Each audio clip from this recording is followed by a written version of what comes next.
Welcome back to Piers Morgan Uncensored. Controversial influencer Andrew Tate's uncensored return last night. It's been viewed over 1 million times so far on YouTube alone. His fans call him a misunderstood maestro of masculinity. His critics say he's a malignant, malicious misogynist. I think he's probably somewhere between the two, but last night, once again, he divided opinion.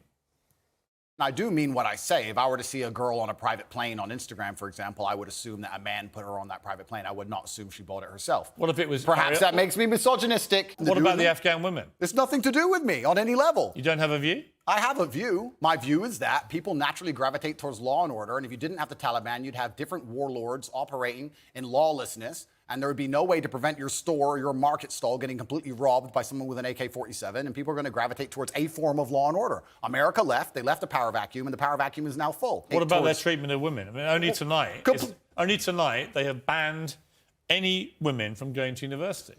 Fantastic. Let's get the feminists to go and teach them a lesson. The feminists are so tough, and they stand up and say they can do anything a man can do. Let's arm them up and send them to Afghanistan. I'm sure they'll fix it.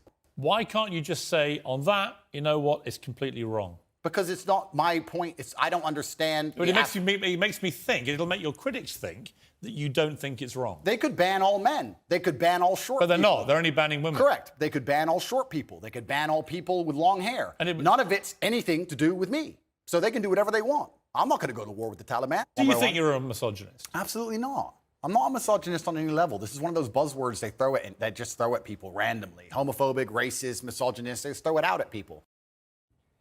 Well, joining me now is Talk TV contributor Esther Krakow and a trembling broadcaster and journalist, Jenny Kleeman, visibly recoiling in horror. Let's start with you, Jenny.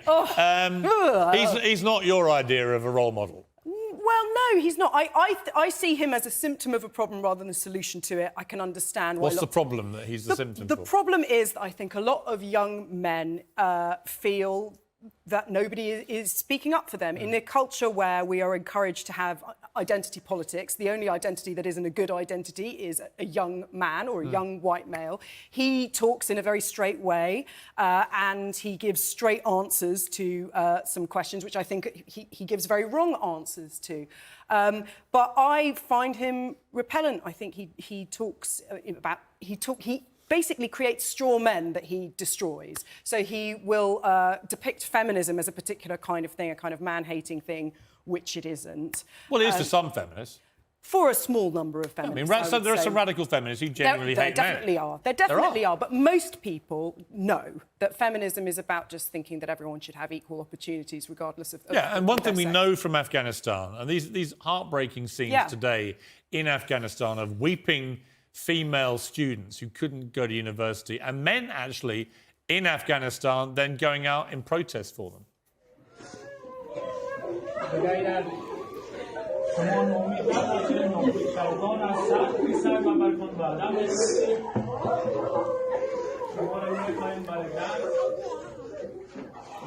mean, really heart-rending scenes, Esther, here of these young women in Afghanistan weeping because they've been told they cannot now continue their education. And then you've got male students walking out in protest. Very brave thing to do. A bit like we saw in Iran with the men protesting in support of the women being oppressed there. This is where he slightly lost me last night, Andrew Tate. There are a lot of things he says which I understand why young men, you feel a bit lost, why they gravitate to his confidence. He's very good at building business. He's proven it. He's made himself extremely rich doing it. A lot of what he says about masculinity and stuff, I completely would sign up to, actually. Yeah. And his confidence can help people. But when he was not prepared to condemn these 10th century barbarians for that, because that to me is an open and shut case. If you don't condemn it, then I'm afraid you've got a problem. And it's not about sending feminists in to go to war. As I pointed out to him. Which I actually do think is a valid point. Well, it's fine, but a lot of women do actually fight in the armed forces. Yes, so I think the idea that none of them do is also nonsense. I think he was using that to kind of attack the more extreme forms of feminism that says, you know, women can do anything a man can do. And he was using that as an example. Yeah. But I do think, you know, you lose people when you refuse to outright condemn sort of 10th century barbarians like this. But I don't think... when he said it has nothing to do with him, I think he's not willing to get into dicey territory in that way. But it's like you speak in such absolute terms. Why Do you think not? he's a misogynist? I don't think he's a misogynist. No, I don't think so. I mean, a misogynist means somebody who hates women. Yeah, I don't think he hates women. I do think he hates women. I think he thinks women are nothing. I think he would not know what to do with you and I, Esther, because he does not know how to deal. He gives interviews to people like you or to Hugo Rifkin. He'll give interviews to men. But a lot of women I've spoken to about... Yeah, but a lot of women... But he's done interviews with women. I've seen them before on YouTube. Yeah. And he's very polite and respectful. Yeah, women do. A lot of women do like him. Exactly. There are a lot of women who don't know him who seem to hate him, ironically. But I'm not sure it's as clear-cut as he's a misogynist. I don't think he's a misogynist. And I have a brother who's probably within his target demographic, 23. And I can understand why his message would resonate with him, because it's normal. It's normal, exactly, for young men to feel like they don't have a place in Western society. And he actually makes that point. I just think when you don't want to outright condemn 10th century barbarians like the Taliban, you tend to lose your case with more moderate people. But again, we're not his target audience. The fact that his understanding about what's happening in Afghanistan is that it's a feminist issue rather than a human issue. I don't think he said that. Well, no, he did. He said, send this feminists in. It's a human issue where we made all these promises to people in Afghanistan and then we left. Well, let's be clear. We betrayed those women. We absolutely betrayed Biden. Joe As a human Biden, being, in the way we pulled out of Afghanistan overnight, and we betrayed not only people who work with us, the interpreters and so on, but people we who have left died millions of Afghan women have just been tossed back to these barbaric and servicemen who died for it. But the fact that he sees it, he says, oh, it's got nothing to do with me. As a human being, it should have something to do with it. As someone who says he's a proud I agree. Brit, it should I have thought it was a something to do cop-out there. But albeit, again, a lot of what he says, I could imagine if I was a young man, it would resonate with me, probably for the right reasons. I think he's trying to give people confidence and a belief that being masculine is not actually a stick to beat you with, right? You can be a good masculine person. He used to be applauded. Let's talk of somebody who I don't think is a shining example of this. Joe Lycett, who has spent the last month posturing away with his shiny moral halo about David Beckham being in Qatar and representing the Qataris in the World Cup and being paid for it. And then The Sun revealed yesterday a rather uncomfortable truth, which is that he had actually performed himself in Qatar, Abu Dhabi and Dubai in 2015, a series of stand-up gigs for money, Esther. Now, there's a word for this, and I call it hypocrisy. Well, this is the thing. It's hypocrisy and it's cowardice, because he would say these things, but he wouldn't actually go to Qatar and sit on Qatari state television and say all these things. He can sit back comfortably and rage at their... But his whole point was David Beckham shouldn't be there and shouldn't be fronting anything for the Qataris when this guy himself has taken it. And his excuse was so mealy-mouthed, Jenny. Oops, I've been caught by The Sun. Well, yes, I did 2 gigs in Doha. Actually, it was 3 gigs in Dubai, Abu Dhabi and Qatar. I kept it secret by writing about it in my own book. Well, no one remembers that from 7 years ago. I was paid a few £100, not keen to say exactly how much, not by Qatar, but by UK comedy promoters who were being paid by Qatar.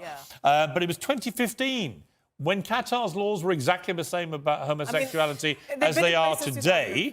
And that went a lot further back then. And so he goes on. And then he says, oh, no, but who should I take moral lectures from? Not from The Sun. OK, what aboutery? It's not about The Sun here. It's about Joe Lycett's hypocrisy. I think it doesn't look good for Joe Lycett. But I would say that they're different things. The World Cup is about giving soft power on the global stage so is stand-up comedians who are... Well, hang on. He was like nothing in 2015. So are gay comedians going to a country which they profess to hate because it bans homosexuality. They're by going there, they are basically saying, I don't care. I'm pocketing the money. It's the same argument he used against Beckham. I think with Beckham, it's to do with being an ambassador on the global stage for a country that is trying to elevate their profile. Joe Lycett in 2015, if I said to you, it's the old thing of Churchill. Was it Churchill and Bessie Braddock when he said he was drunk one night? He said, "Madam, would you sleep with me for £1 million?" And she said, "Would you sleep with me for £1 million?" And she went, "Well, I don't know, Winston." And he said, "Well, would you sleep with me for £1?" No, don't be outrageous. Well, look, we already established. He says, what kind of woman do you think I am? We know what kind of woman you are. We're haggling over the price, right? No, it was a joke. But my point about Joe Lycett is he seems to be saying, I only take a few hundred. No, Beckham took a few million. What's the difference? I think you have to be careful about doing this kind of archaeology about what people have done really quite far in the past. No, it was 7 years ago when it was illegal to be gay in Qatar. It's been illegal to be gay there. He knew that. Illegal to be gay in Dubai, and it was illegal to be gay in the UAE. Once you sanction this kind of stuff, it's fair game for anybody. Like all of those sports people who it's established that when they were 18, sort of 10 years ago, this stuff not buying it. Rank hypocrite. Don't want to see any more Joe Lycett's moral halo, thanks. Thank you, Pat.